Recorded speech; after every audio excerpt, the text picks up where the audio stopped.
Hello, everyone, and welcome back to our Woodside SDA Youth page. My name is Yvette Andino, and I'm continuing with doing the Bible in a Year reading challenge. And for today's Bible reading, we're still in the book of Exodus, chapters 24 up to 27. So that is, we're reading chapter 24, 25, 26, and 27. So we're reading 4 chapters today. And I'll be very honest, when I saw that, I was like, ooh, 4 chapters seems a lot. But it actually goes through pretty smoothly.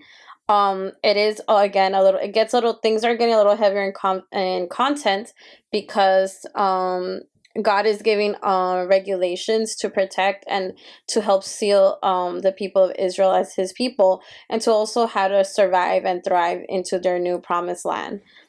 So in the chapter 24 of Exodus, we see that the people are forming their covenant with God. So it's not just God making a covenant, right? Because think of it, a covenant's like a holy promise or a sacred promise.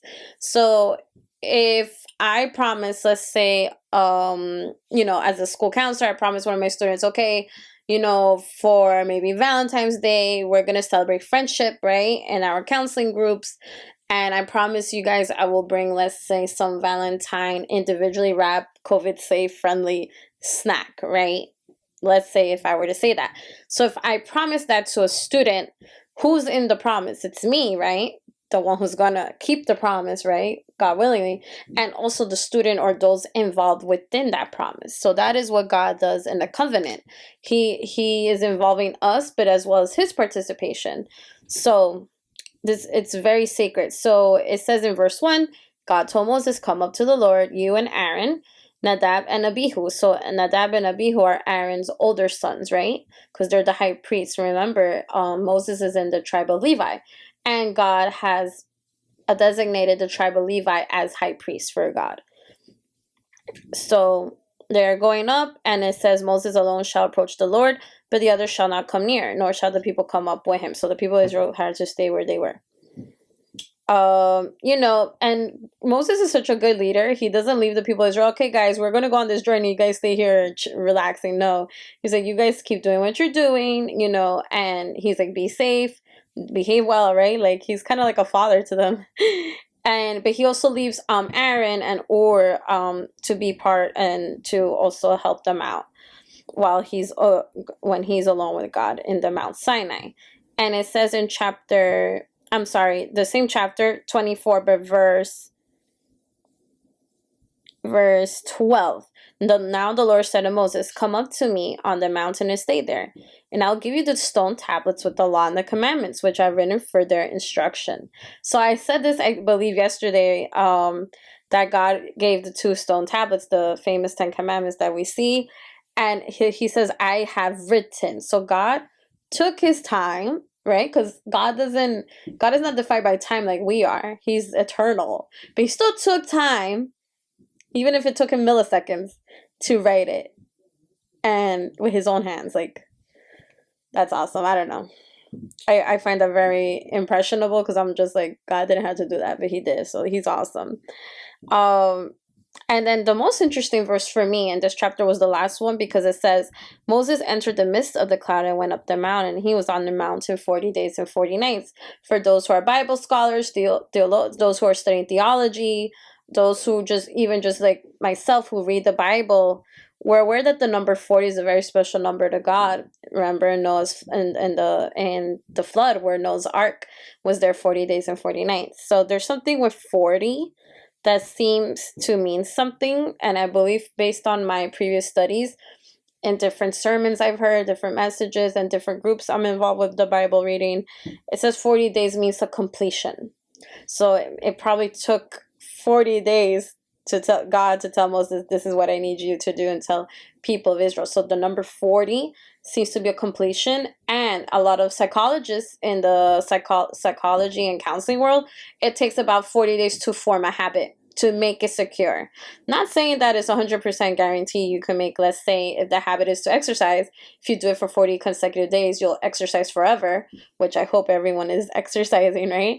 But it does slowly gradually makes that habit. So, and to complete that habit of exercise or whatever it is.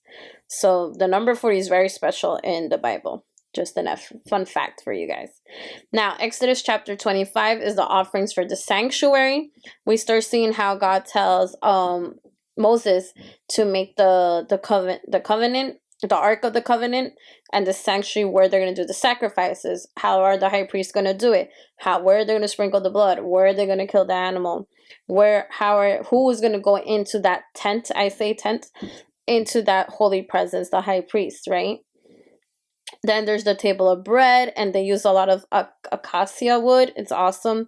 There's different like beautiful stones that God tells them to use: sapphire, onyx stone. It's really nice. There's a golden lampstand that is sounded so beautiful. And then there's the two cherubim, the two beautiful angels in the ark. If you guys are interested how that looks like, definitely you guys can go on YouTube. And also, if you guys want a specific link, please comment or message us and we'll definitely show it to you guys. It's really beautiful. There's even beautiful gold utensils. Like, I'm like, God is a classy God, because he deserves the best. And he knows that. So it's beautiful. He really does deserve everything and the best. So now Exodus chapter 26 goes with the curtains in the sanctuary. So the curtains of linen. And I'm reading the amplified version.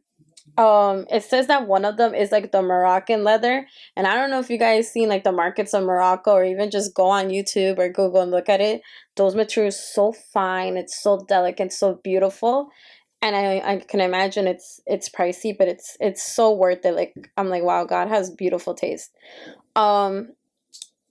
And this is for anyone who's interested in architecture or engineering or any of those trades, like artists. These chapters are very artistic and creative. Definitely take a look at these. It's awesome. They use bronze for the curtains. Some of them had from goat's hair. The boards and the sockets of the sanctuary in the ark, and then the veil and the screen. And it's amazing. All of this materials that they have: silver, gold. They had pillars, golden hooks, wood. There was blue, purple, and scarlet fabric, and they were embroidered. And how he says, like, each tradesperson and embroiderer, those who do, the craftsmen, like, he's labeling all these different careers who will help and to help form the sanctuary and the Ark of the Covenant. So it's beautiful. God laid out everything. And now for the last chapter, Exodus 27, it talks about the bronze altar for the burnt offerings.